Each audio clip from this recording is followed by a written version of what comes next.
बहन, जय राधे कृष्णा। आप सब स्वस्थ रहें, कामना है। थोड़ा सा हम आज भृतहरि शतक के ऊपर चर्चा करेंगे। तो देखो कितना अच्छा लिखा है इधर।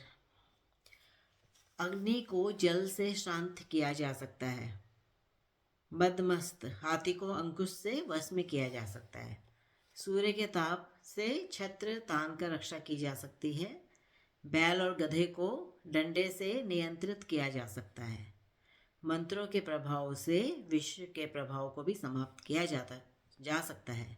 इस प्रकार शास्त्रों में सभी समस्या की औषधि है, ठीक है, किंतु मूर्खता की कोई औषधि नहीं है। देखो कितना अच्छा है लिखा है, ठीक है ना।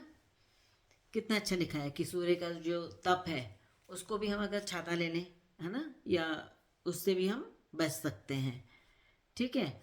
जहर चढ़ गया हो तो मंत्र से भी उसका जहर उतारा जा सकता है, ठीक है। मदमस्त हाथी है, उसको भी अंकुश से महावत जो है वो काबू कंट्रोल कर सकता है, ठीक है। पर और क्या है, अग्नि को भी जल शांत कर, अग्नि को भी जल से शांत किया जाता है। अग्नि जल रही है, उसमें हम जल डाल दें तो वो भी शांत हो सकती है, ठीक है। तो कितना अच्छा लिखा है।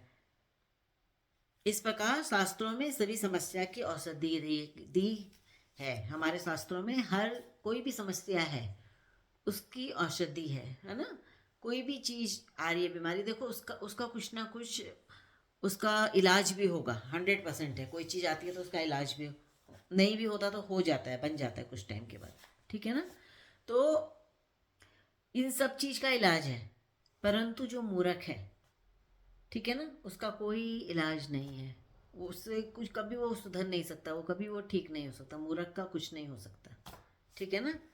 तो इसमें क्या लिखा है, किंतु मूर्खता का कोई औषधि नहीं है। मूर्ख जो होता है उसका कोई औषधि नहीं है। कितना अच्छा है, ठीक है। अब देखिए, जिसके पास ना तो विद्या है, ना तप है, ना ज्ञान है, ना सील है, ना गुण है, ना धर्म है, वह इस मृत्युलोक की भूमि में भार ही है।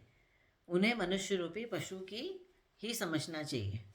अब देखो, जिसके अंदर कुछ भी नहीं है, कुछ भी नहीं है, ना ज्ञान है, ना तप है, ना विद्या है, ना दया है, कुछ भी गुण नहीं है जिसके अंदर, ठीक है ना, वो इस पृथ्वी पर मनुष्य रूपी पशु के समान है। वो पशु में और उसमें कोई अंतर नहीं है, ठीक है ना, जिसमें कोई गुण ना हो।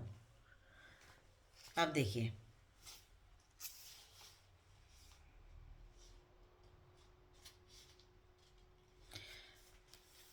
मूर्ख का अर्थ अशिक्षित नहीं है। शास्त्रों को पढ़कर पंडित बना व्यक्ति भी मूर्ख हो सकता है, ठीक है ना। जो विचार ना कर सके वही मूर्ख है। ऐसा व्यक्ति बिना पढ़ा लिखा भी हो सकता है और पढ़ा लिखा भी हो सकता है। देखो कितना अच्छा लिखा है, ठीक है ना। मूर्ख का अर्थ अशिक्षित नहीं है, कि जो पढ़ा लिखा नहीं है उसे मूर्ख नहीं कह सकते, ठीक है ना। ऐसा भी हो सकता है, पढ़े लिखे भी हो सकते हैं मूर्ख। जो पढ़े लिखे हैं वो भी मूर्ख हो सकते हैं, ठीक है। जो शास्त्रों को पढ़कर पंडित बना है वह व्यक्ति भी मूर्ख हो सकता है। जिन्होंने शास्त्र पढ़े हैं वो भी मूर्ख हो सकता है, ठीक है। जो विचार ना कर सके, जो विचार ना कर सके, ठीक है, वही मूर्ख है। जो विचार ना कर सके वो मूर्ख है। ऐसा व्यक्ति बिना पढ़ा लिखा भी हो सकता है और पढ़ा लिखा भी हो सकता है, ठीक है। यहाँ यह भी जानना चाहिए कि मूर्खता की सबसे बड़ी पहचान अहंकार है। देखो, जिसको जितना ज़्यादा अहंकार होगा, तुम पहचान लेना कि जो बहुत ज़्यादा अहंकारी होगा वो सबसे बड़ा मूर्ख है, ठीक है ना। जो अपने आप को बहुत ज़्यादा हर चीज़ में बस अकड़ के चल रहा है, हर चीज़ में, तो वो उससे बढ़कर मूर्ख कोई नहीं है। जो अपने को ही भगवान मान ले वो सबसे बड़ा मूर्ख है, ठीक है ना। जो अपने आप को ही सबसे हर चीज़ में बेस्ट मान ले, मैं इससे बढ़कर कोई नहीं है, वो मूर्ख है, ठीक है। क्योंकि मूर्ख क्यों बोला, क्योंकि उसके अंदर अहंकार है। अहंकार मूर्खता का लक्षण है, ठीक है।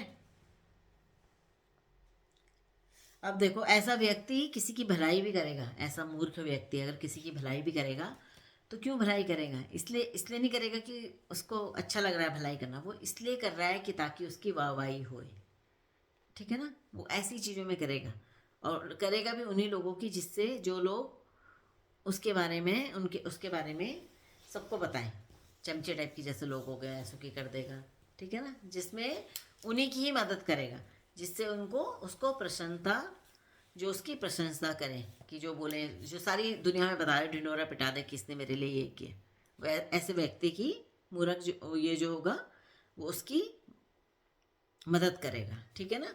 और अगर मान लिया जिसकी मदद करी उसने उसकी प्रशंसा नहीं करी तो वो गुस्सा भी हो जाएगा, ठीक है। ये भी पॉइंट बहुत अच्छा है।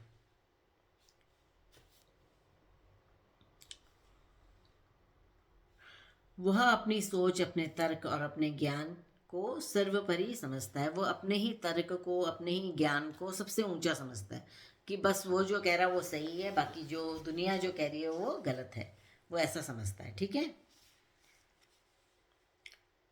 दूसरे की कोई मान्य बात मानने में इसे तब बड़ी तकलीफ होती है जब वह इसकी मान्यताओं के प्रतिकूल होती है, तब वह मानने मानने का आधार। अब देखो, अब वो क्या होगा, उसे बड़ी तकलीफ होगी अगर किसी की कोई बात है जो मतलब शास्त्र के अनुकूल है या बिल्कुल सही है, सब लोग अगर बोलें कि उसी बात को मानना है, तो जो मूर्ख होगा, जो अहंकारी होगा, उसको इस चीज़ में बड़ा दुख होएगा, उसे उसको पसंद नहीं आएगी, ठीक है ना। इसमें वो वाद विवाद भी कर सकता है, लड़ाई झगड़ा भी कर सकता है, ठीक है। अब देखिए, जिसके पास ना दिखाई देने वाला विद्या रूपी गुप्त धन है, जो धन निरंतर कल्याण का प्रसार करता रहता है, जो निरंतर दूसरों को देने पर भी नहीं घटता है, जिस धन का महाप्रलय में भी नाश नहीं होता है। हे राजन, तुम ऐसे विद्वान महाकवियों से किस प्रकार प्रतिस्पर्धा करते हुए उनके सामने अभिमान करते हो। अब देखो क्या चीज़ है, ज्ञानी क्या चीज़ है, देखो विद्या रूपी जो है वो गुप्त धन है। विद्या रूप क्या है, जिसके पास ना दिखाई पड़ने वाला विद्या रूपी गुप्त धन है। देखो जो आपके पास वैसा धन है, सांसारिक धन है, तो उसमें आपको डर लगेगा कि कोई चोर चुरा लेगा या कहीं खो सकता है, उसमें आप डरे रहोगे, हमेशा उसे छुपाने की कोशिश करोगे। पर अगर आप पे विद्या रूपी गुण है तो वो हमेशा आपके पास रहेगा, उसे कोई नहीं चुरा सकता, वो आपका है। उसे आप जितना बांटोगे, उतना जितना दोगे, ज्ञान उतना ही बढ़ता है, विद्या उतनी ही बढ़ती है, फली फूल होती है फल, ठीक है ना। इसीलिए जब अगर आपके पास है तो वो हमें जो भी जिसके पास है, किसी के पास विद्या धन है तो उसको वो धन अर्पित करना चाहिए, सबको बताना चाहिए, सबको देना। ऐसा नहीं कि नहीं नहीं मेरा ही मेरा है, मैं किसी को नहीं बताऊंगा, क्यों बताऊं, किसी औरों को क्यों बताऊं, ऐसे भी आ सकता है दिमाग में, वो ऐसे अहंकारी लोगों के दिमाग में आएगा, ठीक है ना। तो विद्या रूपी अगर आप पे कोई विद्या है उसको भी आपको देनी चाहिए, ठीक है ना, ठीक है ना। जो किसको देनी चाहिए, अपने शिष्यों को देनी चाहिए, है ना। और जो डिजर्व करता है उसे देनी चाहिए, सबको देनी चाहिए, जो भी चाह रहा है विद्या उसको देनी चाहिए, अगर तुम्हारे पास है, ठीक है ना।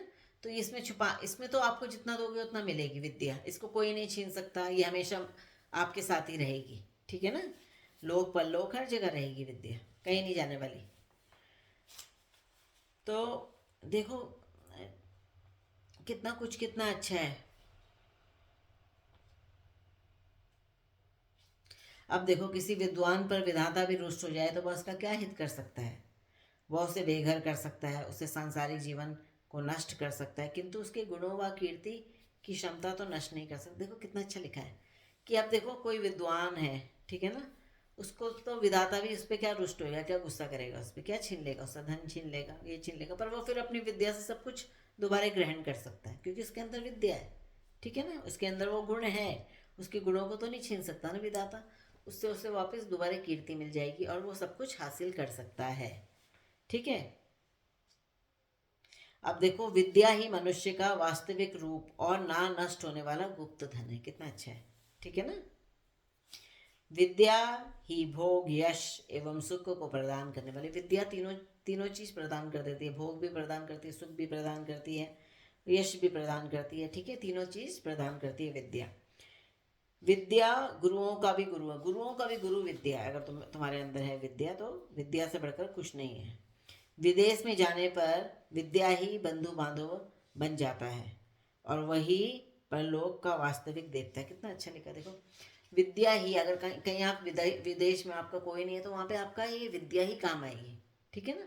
मान लिया आप कहीं फंस गए हो, कुछ हो गया, तो आप अपने दिमाग से, अगर आप में विद्या है, आप में आप वैसा हो, तो आप अपने तर्क से, अपने उससे आप निकल सकते हो, किसी भी चीज़, किसी भी परिस्थिति से आप निकल सकते हो और कुछ भी पा सकते हो। कितना अच्छा है। देखो, क्षमा है तो कवच की क्या आवश्यकता है, कितना अच्छा है। क्रोध है तो शत्रुओं की क्या आवश्यकता है, ठीक है ना। क्षमा है तो फिर कवच क्या लेना, कवच की क्या आवश्यकता है। क्षमा है तो, है ना, जब आपने क्षमा, आपका कोई फिर दुश्मन ही नहीं होगा, कि जब आपने, आप क्षमा भाव आपके अंदर, आप किसी से बैर ही नहीं करोगे, कोई आपका दुश्मन ही नहीं होगा, तो फिर आपको कवच की भी क्या आवश्यकता है। आप तो सबके साथ आप फ्रेंडली ही रहोगे, ठीक है। क्रोध है तो शत्रु की क्या आवश्यकता है। अगर आपको क्रोध है, क्रोध आता है आपको, तो उसमें फिर आपको शत्रुओं की क्या आवश्यकता है। तो आपको, क्योंकि क्रोध से आप खुद ही अंदर जल रहे हो, इतना तो शत्रु आपको नहीं जलाएगा जितना कि आप खुद अपने आप क्रोध से जल जाओगे, ठीक है ना। क्रोध क्या होता है, जिसको क्रोध आता है वो दूसरे की हानि तो बाद में करता है, पहले वो अपनी ही हानि करता है, ठीक है।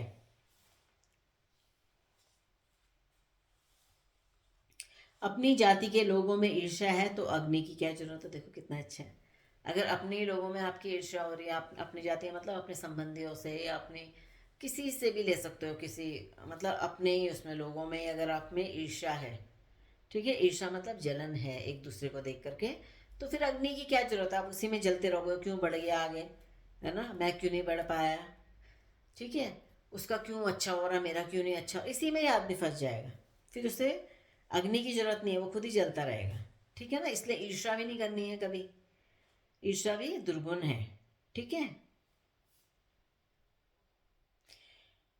यदि सुहृदय सच्चे मित्र हैं तो दिव्य औषधियों का क्या फल में। अब देखो, अगर आपके अच्छे दोस्त हैं, या अपने अच्छे अच्छे आपके सबके साथ संबंध अच्छे हैं, या अच्छे दोस्त हैं, तो आपको फिर औषधि की भी क्या जरूरत है। वो तो आप उनके प्रेम से ही ऐसे ही हील हो जाओगे, आपको पता है। कितनी सारी, कितनी अच्छी अच्छी बातें इसमें लिखी हैं। अब देखो,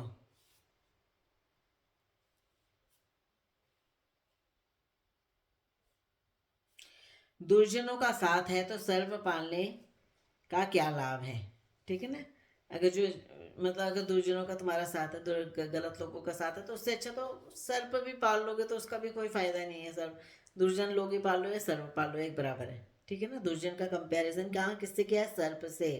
सर्प क्या होता है, काल, ठीक है ना। सर्प होता है काल, दुर्जन काट देगा, मार देगा। तो दुर्जन आदमी भी कुछ भी कर सकता है आपके साथ, ठीक है ना। ऐसे लोगों की, ऐसे लोगों के साथ मित्रता नहीं करनी चाहिए, दुर्जनों के साथ, ठीक है ना।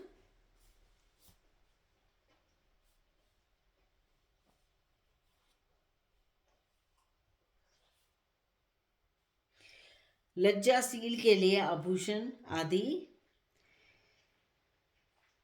अलंकरण की क्या जरूरत है। मतलब जो लज्जाशील है, जो मतलब जो लज्जाशील है, मतलब जिसको हर चीज में अपने आप को प्रोटेक्ट करके रखते हैं, अच्छी तरीके से रहते हैं, सारी चीज़ें महिलाओं के लिए भी हैं, जो अच्छी तरीके से वस्त्र धारण करती हैं, ठीक है ना। वस्त्र मतलब जिसमें आपका शरीर ना दिखे, ठीक है ना।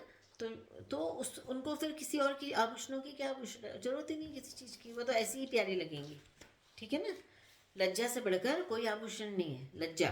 पहले कि क्यों आप खुद ही सोचिए, आप क्यों अपने आप को दूसरे को दिखाना चाहते हो, क्या मिलेगा दिखा करके, है ना। इससे क्या होता है, इससे कोई, तुम अगर वैसे वस्त्र पहनोगे, कोई भी, देखो माता बहनों को ये मतलब, ये मतलब इसमें कुछ वो चीज़ नहीं है, क्योंकि आज का सारा हमारा, जो हमारा विदेशों से हम गलत चीज़ें ही सीखे हैं।